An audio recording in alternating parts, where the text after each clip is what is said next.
Ready? Yep. Tell me when. When? Hi, my name is Lynn Ehrenberg, and I'm sitting here with Chrissy Weaver, and I'm the founder of Booked Up Palm Beach. We are a social and philanthropic community of like-minded women celebrating literacy in the Palm Beaches and beyond. And when we come back, we will be discussing The Silent Patient by Alex Michaelides and selected by Chrissy Weaver.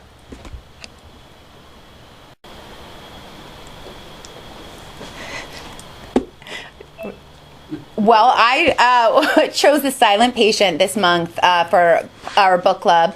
I actually chose it because it was recommended to me, and I love getting books that way. I think that is such a fun and great avenue to find out new books, is to hear from other people and find out what they like, because sometimes I, get locked in the genre that I love, and I miss books that maybe are in a different genre. And so getting recommendations from someone that that I like, or that is a friend that I kind of trust, is a great way for me to get new books. And so I was recommended The Silent Patient, and my friend told me that it was wonderful, and she did not disappoint. It was in fact wonderful. I was so excited when you selected this, because it was on my to-do reading list. Awesome. Yeah. It was one of those. I read it, I think, in 2 days. I couldn't put it down. I just could not stop reading it. I thought that the pace was really good. I thought that Alex Michaelides, who was the author, I thought he paced it really well, and I thought there were a lot of really good surprises in the story that kind of kept me wanting to know more. Well, I have the biggest crush on Alex Michaelides. I know. I think this was his first book, wasn't it? I believe it was. And yes. he's just I think he has a girlfriend or a wife, which I was really disappointed about, because I just was so impressed with this book that then I was like, who's the man behind the pages? Who came up with this? And so now I have a borderline crush on him. But yeah, it was really interesting. So would you call this I didn't know in my little book club manual journal. Yes. When it asked me the genre, what is this? Is it a psychological thriller? Okay. Yeah, definitely. Yeah. And those are my favorite types of books, and I thought that this one was up there at the top. I really I thought he did a great. I wasn't sure. Main character Alicia, excuse me. I wasn't sure. What did you think that she was our killer? What did you think of her as you read the story at the beginning? Where were you with her? Were you thinking, oh my gosh, this woman was so great, she could have never done something bad, I don't know why she's silent? Or were you she was... Well, I knew something was up, but I was fascinated by her and her madness, or potential madness. Anything to do with crazy. One of my favorite quotes at the beginning is, in my opinion, everybody's crazy, but it's just a different type of crazy. I love that quote. Right. So she was so interesting. And so I think she was the killer? I wasn't certain. I knew there was something was up, and I expected some sort of twist. Right. But I didn't know. I didn't see this coming. So actually, for anyone listening or watching, they should realize this will be a spoiler alert. Yes, if you haven't read the book, you might want to do that. Pause the podcast, get the book, read the book, and then resume the podcast, of course. Right. Yes. Right, because we'll be giving it away. Yeah, we will. And it's so good. So we highly recommend reading it before listening to this podcast. But yeah, did you think she was a I wasn't sure. You know what? I was on the no train. I was like, she didn't do this. Something is up. Obviously, we know there's going to be some sort of plot twist. There's no way she did it. That would be too easy. Something happened, but I wasn't sure what, and I couldn't quite figure out why she wouldn't speak. But I didn't think she did it. I will tell you that I thought that it was interesting that she had a history of mental illness, and so I was like, you know what, this is kind of they're scapegoating her, they think she's crazy. Wait, speaking of, did you think she had red hair? No. She was a shoulder-length brunette in my mind. She had long brown hair in my mind, and then they said it more than once how she had red hair. No. In our book club, we have only blondes. Yes. We recruit brunettes, and we have actually two real redheads. So we always end up kicking out. I don't know why. They always end up not they have bad attitudes. But we welcome and encourage brunettes to join us. Just have a solid attitude. You want to be positive. Yeah, it's easy. So, she, Alicia, with her red hair, I was really really surprised. And in my head, it's like I still don't think of her like that. The author kept telling us she had red hair, but in my mind, she stayed brunette. Absolutely. I know. Absolutely. I just was like, nah, I'm not getting on board with that. No, he was off on that. Yeah, for sure. She was definitely brunette. But how did you picture Theo? Now, Dr. Theo, he, in your head, what did he look like? He looks like glasses, 5'11", medium hair, like you don't know if it's blonde or brown. It's like like what's it called, dishwasher color hair. And I didn't picture some handsome hunk. So I, at the beginning, was pretty, I thought, oh, okay, what a do-gooder, what a great guy. I mean, this guy's like, listen, this poor woman has been railroaded, and now she won't speak because of all this post-traumatic stress of her husband dying. I can save her. I can help. I'm going to go in, and I'm going to be the guy. And then, obviously at the end, whoa, but I was curious, he was really motivated. What did you think about, his motivations at the beginning? You thought they were pure at the beginning? Did you recognize anything kind of off about him? I thought he made a very good case for himself. He went through his own issues with his father. Mm-hmm. He worked through them with his own therapist, Ruth. Mm-hmm. He took, even walking us through his interview process with the, insane asylum people. Yeah. The way he, answered them and the way he sort of manipulated situations so they didn't know he was smoking because therapists don't smoke, which I thought was fascinating. They should kick that habit if you're a therapist. And using his own, issues to help others. So I thought he was not a do-gooder, but just a professional. Okay, so... What do you think, about psychotherapist versus psychiatrist? Where do you stand? Do you believe in that kind of therapy that you can fix anything by just talking it out, or do you think? What do you? Is that what they were saying? Because they also medicate. They did medicate her, but that was their. I think that's their big. That's what I took away from it was through Ruth. He was able to. He had all these demons as a child. Theo, the doctor. And so he was able to, work with his therapist and sit down and talk to her and talk about his childhood and talk his about emotions would go into her. And his emotions transferred over to his therapist who would cry for him. And he came out of that kind of like a fixed human. He was okay. He thought he had shed his demons, and so he knew this was his field. This is what he had to get into. He was destined to do this. And I think, that How is that different than regular therapy, though? That's the part I don't understand. I'm not entirely sure, but I haven't done a ton of research on it, but I know it's because I was thinking I should go to a psychotherapist when he was going through that part. I was like, when she was saying, he was saying, I'm discussing all of these events in my life, feeling nothing, and I'm feeling detached, and Ruth starts crying. I was thinking, I kind of do that. I feel like I could talk about tough things and not feel them either. Right. So if I was with Ruth, would Ruth start crying and then give the petition back to me? Probably. I don't know. That's what I was thinking. But I think it's interesting, and I think it shows it it delves into a little bit of mental illness, really, and kind of the underbelly of it, and what it's like to be heavily medicated, what it's like to be in some sort of psychotic hospital, and I thought it very unsettling. That part of the book shook me a little. I was like, I love talking about insane asylums. Yeah. So and madness and all quotes from Alice in Wonderland talking about madness. Right. I just find it fascinating, and so that whole part, it was uncomfortable, but I liked it. Right. I was like, this is so interesting. Right. And that was it hooked me right from the beginning with that part. Okay, so the babies, we're not responsible for the way we feel right now because these things were formed a long time ago when we were babies crying and needing to go, eat. I was like, wow, I was buying it.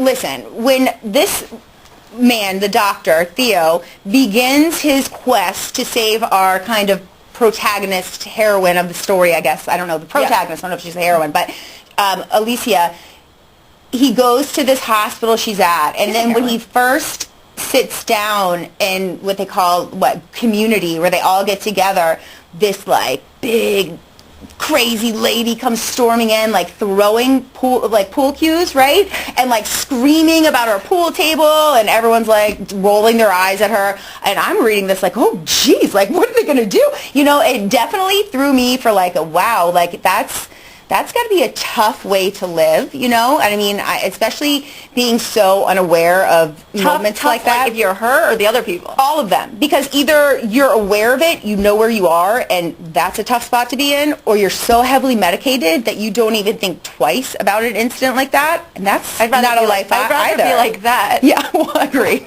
Like, frightened to death. Than like, like, I know. You know? I know. Well, not like the way they had Alicia, where she was like drooling, and like her tea was like spilling or whatever. Just like happy. Like just a little bit back from there. So to change topics just a little bit. Yeah. Okay, so Alicia keeps a journal. We start the book with her journal entries. She keeps a journal. We read her. That's how we learn about who she is through her journal. Yeah. The author does a really good job of kind of keeping two storylines going. The author, you mean my boyfriend, Your Alex? boyfriend, your future husband, once he divorces his wife, yes. Yeah. When... I think you mean my boyfriend, Alex. Yeah, that guy. He does a really good job of keeping two storylines going and, you know, pacing them well. But we don't get to learn about Alicia. She's silent, hence the silent patient. The only way we learn about her and form these opinions about her and how she looks and what her artwork looks like, she's an artist, is through her journals. And it made me... Which her late husband, encouraged her to do. Absolutely. But she wasn't honest in her journals. She was like, I'm not going to write about anything bad or upsetting. I'm just going to write happy stuff or whatever. And I found myself, I was thought about that because I know I used to keep a lot of journals. I try to do that too. I would do the same thing. Just in case anybody was to find it, you want to make the best version of yourself, which is not what you're supposed to do. No. I always overthink a journal, and then I put it all out on paper, and then God forbid someone were to find this dang thing. I'd be up a creek. So then I get rid of the journal. It's like... I know. So I think I get it out, but then I don't consistently do it because I'm too afraid someone's going to find them. It could be bad. I think it's like a tool that's meant to be used to make yourself be super honest with yourself and like all the things that you kind of deny to yourself throughout the day or throughout the weeks or the months. You have to be honest and put it down on paper, and that's supposed to be some sort of therapy of getting it out. I mean, I was just like, I feel like it would take so long, like for me to tell one story in my journal, though. I know. And then my hand gets tired and cramped, and then I'm like, what if somebody finds this? And what should I like go off on this tangent? Right. Like, how do I even begin? Oh, sorry. How do I even begin? How do I even begin to? Oh, okay, good. We'll share this. How do I even begin to tell this story on paper without really telling the whole thing? So I don't want to leave anything out on this. Not my grammar and like the way in which it's written and consistent and looks nice on the paper. I'm thinking about those things, which is not good either, I don't think. Well, I mean, however you do it, I guess. But I appreciated her journaling, and in the end, her journaling saved her life, saved her.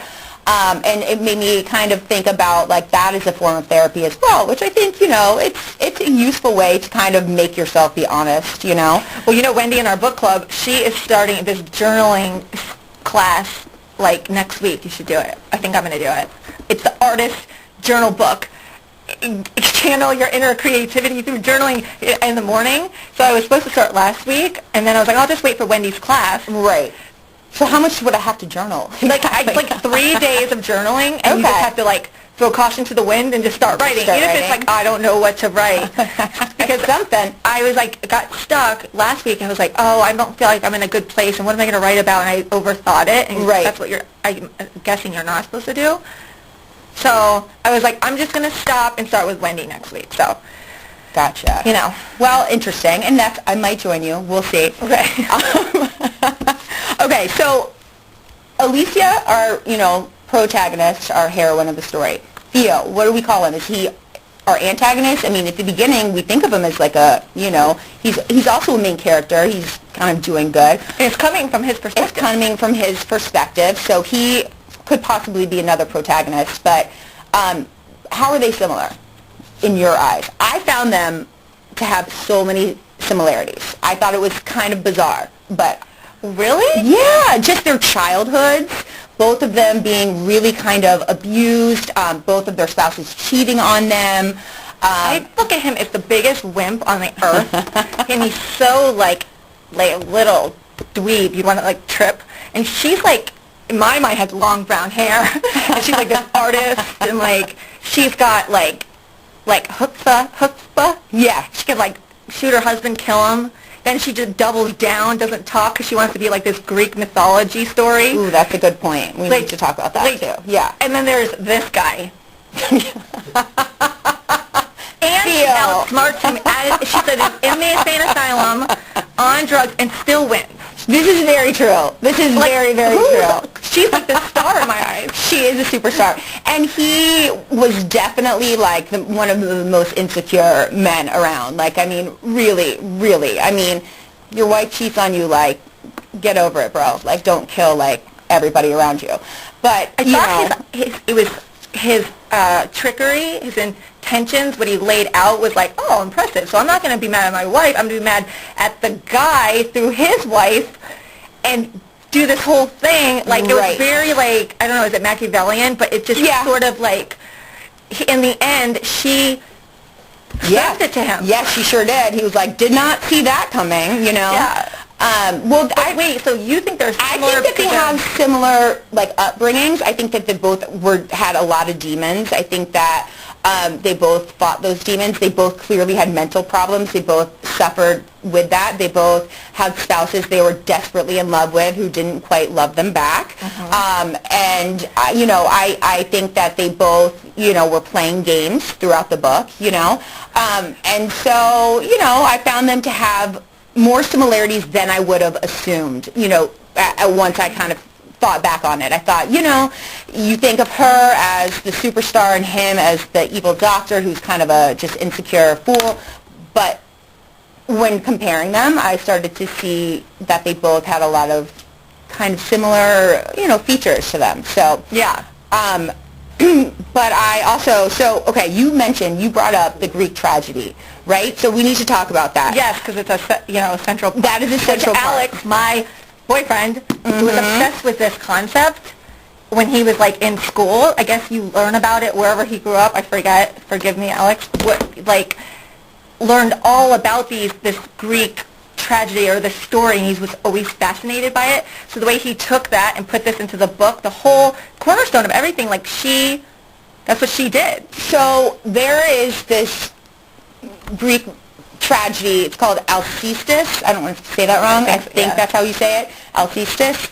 And after our protagonist is convicted of killing her husband, she is let out of jail, or she goes home, while she awaits trial, and she goes home. She stopped talking. She's refused to speak to anyone since they found her with the dead husband, and she does one more painting. She's an artist, and she paints a picture of Alcestis. And it's a self-portrait, but she uses all the features of Alcestis. I think Alcestis is how does the story go? So Alcestis was married to a Greek god, and that was her husband. And another, god or someone came and said, "You're going to die. Either the husband's going to die, or And the wife said, "Please don't kill him. Please don't kill him. I'll die for him." And so they kill Alcestis, and she winds up, like, he lets her die. The husband's like, all right, sweet, you're going to take my spot? Like, thanks, son. Like, good call on my marriage. Yeah, good luck out there. Like, I hope you go to heaven. And he's just on living. She dies, and then she gets brought back to life years later, but she shows back up to her husband, who was basically like, thanks for taking the bullet, like, I'm out. And she's like, I'm back, but she doesn't speak. She never speaks again. And so she paints this portrait, or back to current day, Alicia paints this portrait of herself after killing her husband, and, it's her as Alcestis. And our doctor, Theo, is like, I've got to figure out what this means. What does this mean? This is the key. And it was the key. It was the key because the husband would have let her die. Mm-hmm. Remember? When he was going to do either one. And then, so in her mind, when she's still alive, the fact that she knew he would let her die, just like the Greek story. Exactly. But, so she takes him out, and she never speaks again because she's coming back, reinventing herself or something. I think the point of it is the dead don't speak, and the husband has basically killed the wife by saying, you can die for me and I'm okay with that. Like, really, I'm not like, yeah, go ahead, take the bullet for me. He's basically killing her. So whether she stays alive or comes back to life. Technically killed her. Her father killed her. I think because he says in the beginning of the book that people and murderers and stuff typically, like when you lash out and kill somebody, you typically kill the wrong person. It stems from your history. Right. So her father's saying, I wish my daughter died and not my wife. Right. And they harp on this idea that she was killed, her father killed her off. Right. So she killing her husband, I think she was killing her father I totally agree with that. But I think the reason that she stops talking is because she's like, you killed me and my dad killed me. Yeah. I'm dead. So whether or not, I'm the one that's shooting the bullet, I'm dead. And dead people don't talk, so she's done talking. So I think that was such an important, I thought that was so interesting. I thought it was so great job by your husband, the way he wove it in. Now he's my husband. Yeah, we're just going to go with that. Two minutes. Yeah. Now he's my husband. I like that. Okay. So I thought it was brilliant how he wove it in, and he really kind of kept me guessing, because they explain to you the story of Alcestis in the beginning, but they don't explain to you why she's not talking. So you're left wondering, why is Alcestis not talking, and how is that reflecting on why Alicia is not talking? And so not until the end you gonna get, because they're both basically dead. Alcestis' husband killed her, and Alicia's father and husband killed her. Even though they're alive, these people that they loved killed them by saying, take the bullet. So they stopped talking, becoming violent. So I thought that was really interesting. I thought it was great, too. Yeah. Well done. You picked a great one. Thank you so much. You really did. And so now I guess you'll pick another one in 24 months. We've got so many girls now. No. The book club is just growing and growing, but hopefully it'll be sooner than that. So yes, absolutely. And one last thing before we go, I thought it was really a poignant topic, that just because as a teacher, they talk about how words, how Alicia's father's words resonated with her so many years later, that they did such damage to her and Theos. They did so much damage to these people that all these years later they are so messed up and so have all these demons because of what had happened to them in words. How important it is for us to remember how powerful words are, and that the words we speak to each other can live on for years and can be manifested into so many different ways. So we need to watch how we speak to one another. And what about the way we speak to ourselves? Yes, absolutely. Brilliant. Yeah. Yeah. Until next time.